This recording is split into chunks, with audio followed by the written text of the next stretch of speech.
দ্বিতীয় বংশাবলী গ্রন্থ থেকে পাঠ ৩২ অধ্যায় এবং ৩৩ অধ্যায়। হেজেকিয়ার সেই যে বিভিন্ন কাজে ঈশ্বরের প্রতি তার বিশ্বস্ততা প্রকাশ পেয়েছিল তা সবই শেষ হওয়ার পর একদিন আসিরিয়ার রাজা সেন্নাখেরিব জুদা এলাকায় এসে ঢুকলেন। তিনি সেখানে শক্ত প্রাচীরে ঘেরা যত শহর অবরোধ করলেন। তার উদ্দেশ্য ছিল প্রাচীর বেষ্টনী ভেঙে ফেলে নগরগুলি দখল করে নেওয়া। হেজেকিয়া যখন বুঝতে পারলেন আসলে সেন্নাখেরিব জেরুসালেমের বিরুদ্ধে যুদ্ধ চালাতে এসেছেন, তখন তিনি নিজের প্রধান কর্মচারীদের ও বীর যোদ্ধাদের সঙ্গে পরামর্শ করতে বসলেন। নগরীর বাইরেকার বিভিন্ন উৎসের জল বয়ে যাওয়ার পথ কিভাবে বন্ধ করা যায়, এই ব্যাপারে তিনি যা প্রস্তাব করলেন সবাই তাতে সায় দিলেন। বহু লোক তখন মিলিত হয়ে সেই সমস্ত উৎসের মুখ বন্ধ করে দিল, আর সেখান দিয়ে যে ছোট পাহাড়ি নদীটি বয়ে যাচ্ছিল তার বয়ে যাওয়ার পথও বন্ধ করে দিল। তারা বলল, এমনটি না করলে আসিরিয়ার রাজা এখানে এসে তো প্রচুর জলের সরবরাহ পাবে। হেজেকিয়া তখন উদ্যমের সঙ্গে কাজ চালিয়ে নগর প্রাকারের যে গোটা অংশটি ভেঙে ফেলা হয়েছিল তা নতুন করে গেঁথে তোলালেন। তার উদ্যোগে সেই প্রাকারের ওপর যত বুরুজ তৈরি করা হলো এবং সেই প্রাকারের সামনে আরেকটি প্রাকার গেঁথে তোলা হলো। দাউদ নগরীতে মিল্ল নির্মিতিটি আরো মজবুত করে তোলা হলো। তাছাড়াও হেজেকিয়া প্রচুর অস্ত্র ও ঢাল তৈরি করিয়ে নিলেন। তিনি লোকদের পরিচালনার ভার দিলেন সামরিক নায়কদের হাতে। তারপর নগরদ্বারের খোলা চত্বরে তাদের সবাইকে নিজের হাতে সমবেত করে তিনি এই কথা শুনিয়েই তাদের উৎসাহিত করলেন, অন্তরে শক্তি ধরো, তোমরা সাহস রাখো, ভয় করো না। আসিরিয়ার রাজাকে দেখে কিংবা তার সঙ্গে যে বিরাট সৈন্যদল রয়েছে তা দেখে কিছুতেই শঙ্কিত হও না, কেননা তার ওই দলের চেয়ে অনেক শক্তিশালী একজন আমাদের সহায় হয়ে আছেন। আসিরিয়ার রাজা ওই যে দলের শক্তি তা তো নিতান্তই মানবীয় শক্তি, কিন্তু আমাদের সঙ্গে সঙ্গে আছেন আমাদের ঈশ্বর স্বয়ং ভগবান। তিনি তো আমাদের সাহায্য করবেন, আমাদের যত যুদ্ধ চালাবেন তিনি। জুদার রাজা হেজেকিয়ার এই কথা শুনে লোকেরা আশ্বস্ত হলো।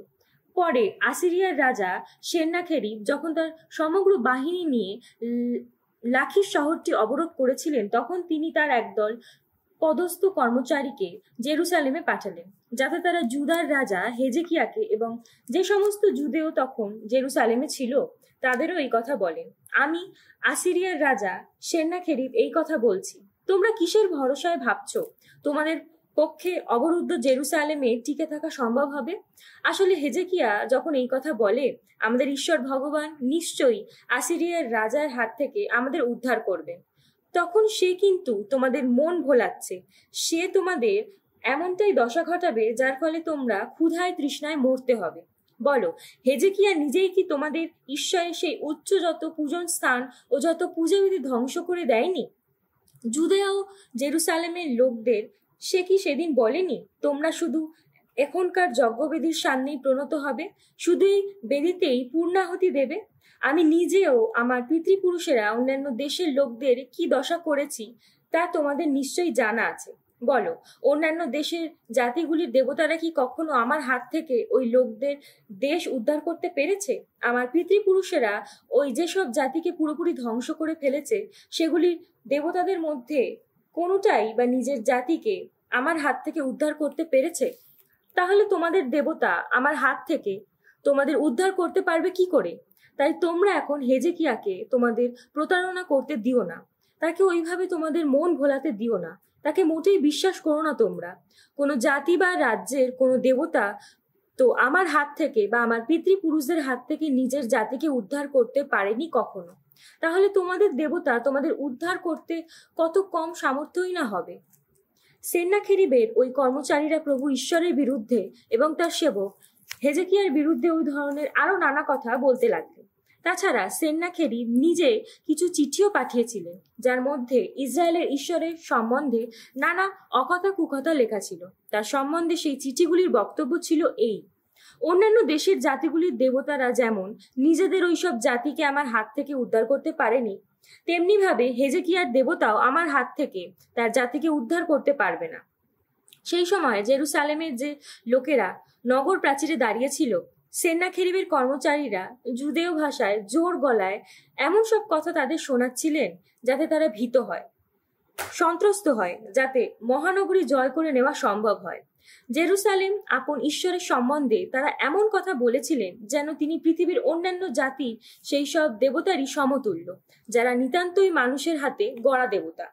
রাজা হেজেকিয়া এবং আমোসের পুত্র প্রবক্তা ইসাইয়া তখন এই বিষয়ে প্রার্থনা করে স্বর্গে বিরাজমান যিনি তাকে কাতর কণ্ঠে ডাকতে লাগলেন। ভগবান তখন একজন স্বর্গদূতকে পাঠালেন। সেই স্বর্গদূত আজেরিয়ার রাজা তাবুস্তানটিতে সমস্ত বীর যোদ্ধাকে, সেনানায়ককে ও পদস্থ কর্মচারীকে নিশ্চিহ্ন করে দিলেন।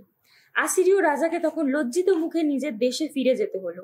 সেখানে একদিন তিনি যখন নিজের দেবতার মন্দিরে ঢুকলেন, তখন সেই মন্দিরেই তার পুত্রদের কয়েকজন তলোয়ারের কোপে তাকে ধরাশায়ী করলেন।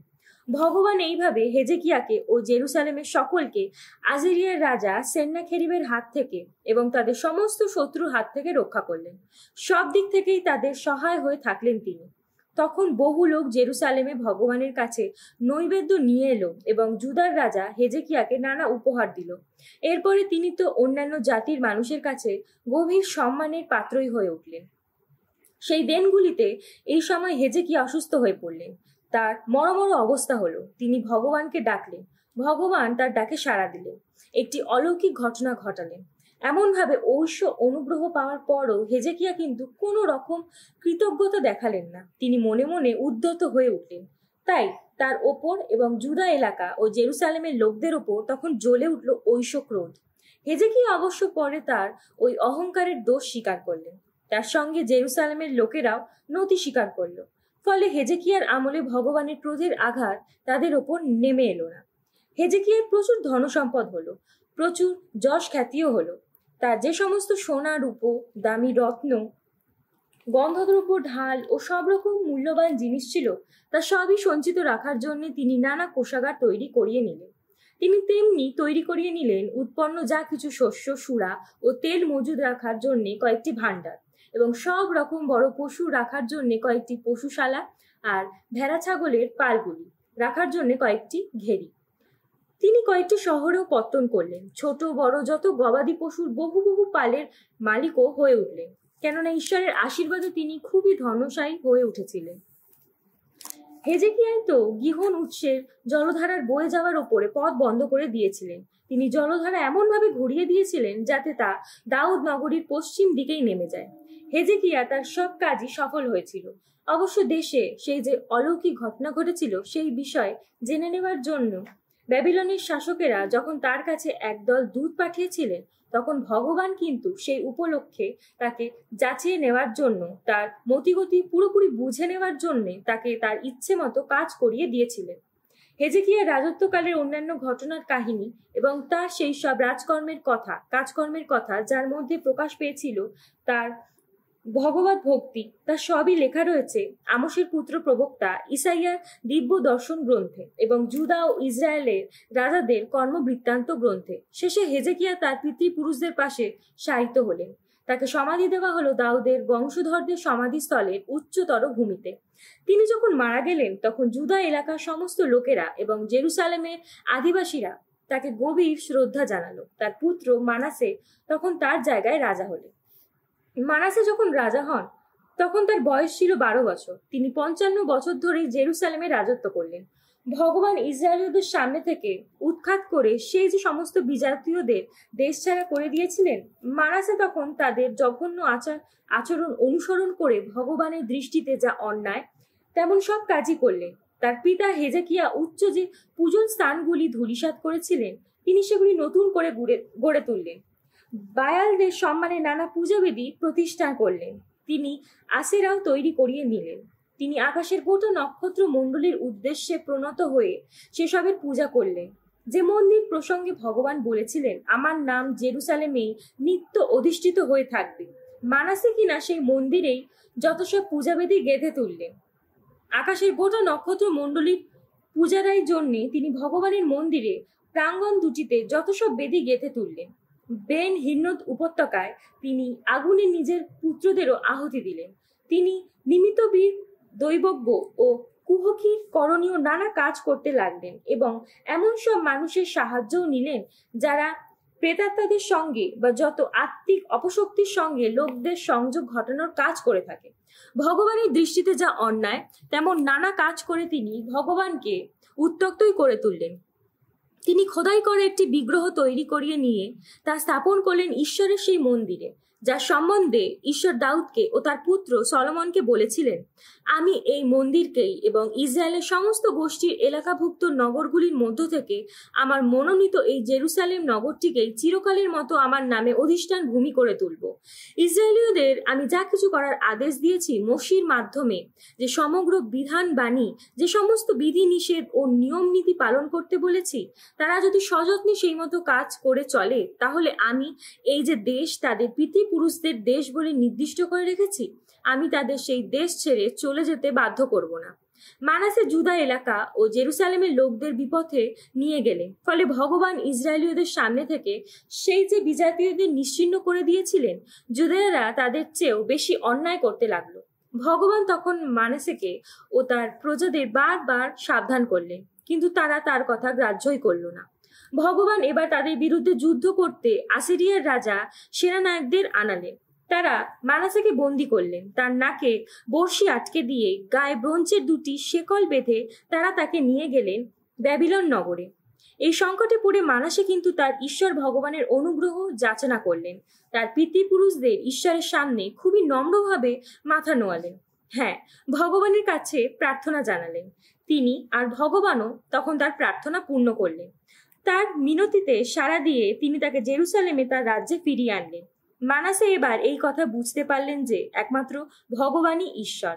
এরপর তিনি গিহন উৎসটির পশ্চিম দিকে গিরিখাদে মৎস্য তরুণদ্বার পর্যন্ত দাউদ নগরীর বাইরে সেই প্রকার বেষ্টনী গেঁথে তুললেন, যা গোটা ওফেল পাহাড়টি বেষ্টন করে রইল। এই প্রকার বেষ্টনী তিনি খুব উঁচু করে গেঁথে তুললেন। তাছাড়া জুদা এলাকার শক্ত প্রাচীরে ঘেরা প্রতিটি শহরে তিনি একজন করে সামরিক প্রশাসককে বসালেন।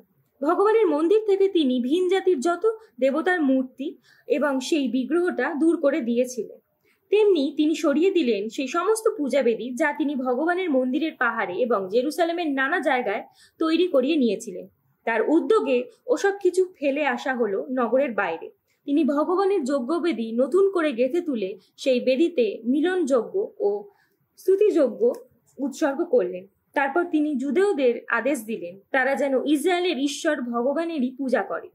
লোকেরা অবশ্য উচ্চ যত পূজন স্থানে নানা বলি উৎসর্গ করে চলল, কিন্তু তারা শুধুমাত্র তাদের ঈশ্বর ভগবানের উদ্দেশ্যেই তা করে চলল।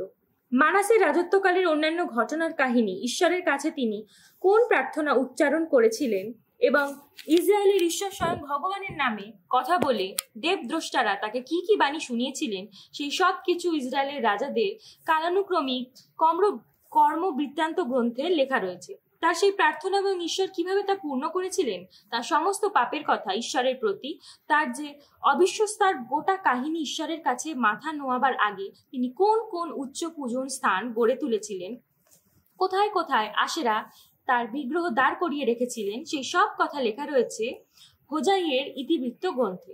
শেষে মানাসে তার পিতৃপুরুষদের পাশে শায়িত হলে তাকে সমাধি দেওয়া হলো তার নিজের প্রাসাদ উদ্যানে। তার পুত্র আমন তখন তার জায়গায় রাজা হলেন। আমন যখন রাজা হন তখন তার বয়স ছিল 22 বছর। তিনি 2 বছর ধরে জেরুসালেমে রাজত্ব করলেন। পিতা মানাসের মতো আমনও ভগবানের দৃষ্টিতে যা অন্যায় তেমন সব কাজই করলেন। তার পিতা মানাসে যেসব বিগ্রহ তৈরি করিয়ে নিয়েছিলেন, আমন সেই সব বিগ্রহের উদ্দেশ্যে বলি উৎসর্গ করলেন, সেগুলির পূজা করলেন। তার পিতা মানাসে শেষে ভগবানের সামনে যেমন মাথা নুইয়েছিলেন তিনি তেমনই করলেন না, তিনি বরং নিজের অপরাধের মাত্রা আরো বাড়িয়ে তুললেন। এক সময় তার কর্মচারীরা তার বিরুদ্ধে চক্রান্ত করলো, রাজাকে তারা রাজপ্রাসাদে হত্যা করলো। যারা এইভাবে রাজা আমনের বিরুদ্ধে চক্রান্ত করেছিল, দেশের লোকেরা কিন্তু তাদের সবাইকে মেরে ফেললো। তারপর তারা আমনের জায়গায় তার পুত্র জোসিয়াকেই রাজপদে বসালো। প্রবচন গ্রন্থ থেকে পাঠ, 22 অধ্যায়, 17 থেকে 29 পদ। প্রজ্ঞাদের এইসব বাণী শোনো কান পেতে, আমার এই সদ্গানের কথা নিবিষ্ট মনে ভেবে দেখো তুমি। এই সব কথা যদি রাখো অন্তরে, বলার জন্য যদি রাখো ওষ্ঠাধরে, তুমি আনন্দই পাবে। যাতে তুমি ভগবানে আস্থা রাখতে পারো, সেই জন্য তোমাকেও আজ এই শিক্ষা দিই। তোমার কথা ভেবে আমি তো এখানে লিখে রেখেছি 30টি সুবচন, যেগুলির মধ্যে রয়েছে নানা সুমন্ত্রণা, নানা সদ্গানের কথা। আমি তো চেয়েছি এই যা যথার্থ সত্যের বাণী তুমি যেন নিজে তা জানতেই পারো, এবং তোমাকে আমার কাছে পাঠিয়েছেন যারা, তুমি যেন তাদের প্রশ্নের ঠিক উত্তর দিতেও পারো। দিন দুর্বল কোনো মানুষের দীনতার সুযোগ নিয়ে তাকে তুমি শোষণ করো না। বিচার সভায় দিন দুঃখী কাউকে দলিত করো না, নইলে ভগবান নিজেই তাদের পক্ষ নিতে উঠে দাঁড়াবেন। তাদের কোনো কিছু যারা হরণ করেছে তাদের প্রাণটাই তিনি হরণ করবেন। যে সহজে চটে যায় তেমন কাউকে তুমি বন্ধু করো না। উগ্র স্বভাব কোনো মানুষের সঙ্গে মেলামেশা করো না, তাহলে তুমিও তো শিখে যাবে তার আচরণ, আর এভাবে মরণ ফাঁদে জড়িয়ে পড়বে তুমি। অন্যের হাতের তালুতে চাপড় মেরে যারা অন্য কারোর জন্য কথা দিতে থাকে, অন্য কারো ঋণের জামিন হয়ে থাকে, তাদের কেউ হয়েও না তুমি। যদি শোধ করার সঙ্গতি তোমার নাই থাকে, তাহলে কিন্তু তোমার বিছানা তোমার নিচে থেকে টেনে নিয়ে যাওয়া হবে। তোমার পিতৃপুরুষেরা জমির যে সব সীমানা ফলক পুঁতে রেখেছেন, সেই সব সুপ্রাচীন সীমানা ফলক স্থানান্তরে সরিয়ে দিও না। তুমি কি কর্মদক্ষ কাউকে দেখছো কখনো? সে তো রাজাদেরই সেবা করবে, হীন তুচ্ছ মানুষদের সেবা করবে না।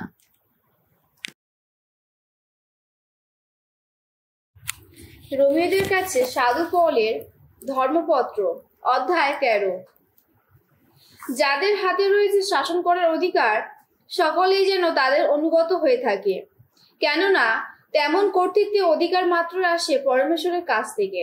যাদের হাতে কর্তৃত্বের দায়িত্ব রয়েছে তারা তার কাছ থেকেই তা পেয়েছেন, আর তাই তো কর্তৃপক্ষের বিরোধিতা যে করে সে কিন্তু স্বয়ং ঈশ্বর যা স্থির করে রেখেছেন তারই বিরোধিতা করে। তেমন বিরোধিতা যারা করে তারা নিজেরা নিজেদের ওপর শাস্তি ডেকে আনবেই। যারা ভালো কাজ করে তাদের তো শাসকদের ভয় পাওয়ার কোনো কারণই থাকে না। ভয় পাবার কারণ থাকে বরং তাদেরই যারা মন্দ কাজ করে। কর্তৃপক্ষের কাউকে তুমি ভয় পাবে না। তুমি কি তেমনটি চাও? বেশ, তো যা ভালো তাই করো, তাহলে তুমি তো কর্তৃপক্ষের কাছ থেকে প্রশংসাই পাবে।